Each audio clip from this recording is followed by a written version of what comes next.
in this country we have had two phases of liberation.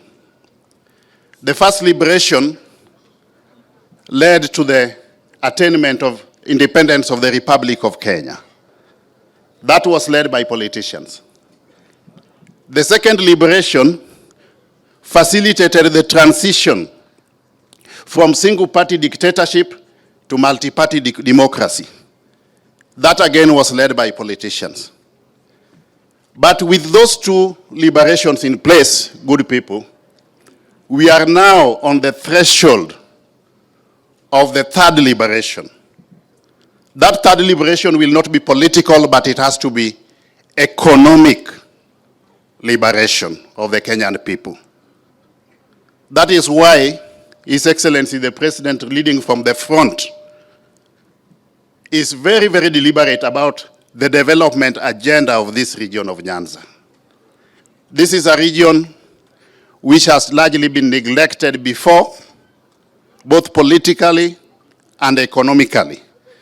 But this time round, under the fifth administration, the President is determined that we are going to change the paradigm because Nyanza is part and parcel of Kenya.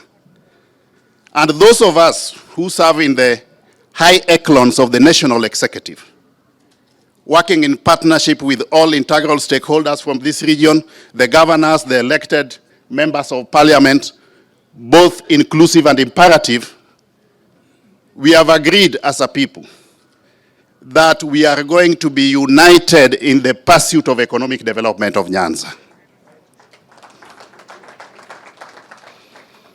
And we have zeroed in on about 10 major projects which we want to see through during the tenure of President William Ruto. The first one is the Lake Region Ring Road, which emanates from Busia and goes all the way to the Kenya-Tanzania border. That road will open up the entire Lake region for purposes of trade and commerce and also facilitate trade with the neighboring countries. The second major project we want to pursue is the Korusoin Dam. Korusoin Dam will help us mitigate the floods in Nyando. It will help us facilitate irrigation during dry spells. It will also facilitate last mile connectivity of water and also augment the efforts of the Sondu Miriu electricity project for purposes of electricity.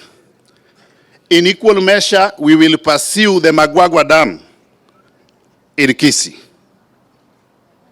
We also want to pursue fish processing plants along the lake. The government is already doing quite a bit here by establishing and operationalizing fish processing plants.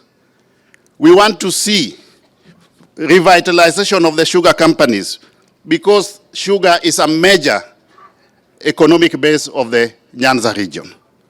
We want to foresee revitalization of cotton, mining, starting with the Makalda mines in Migori, the mines in Asembo, just to mention but a few.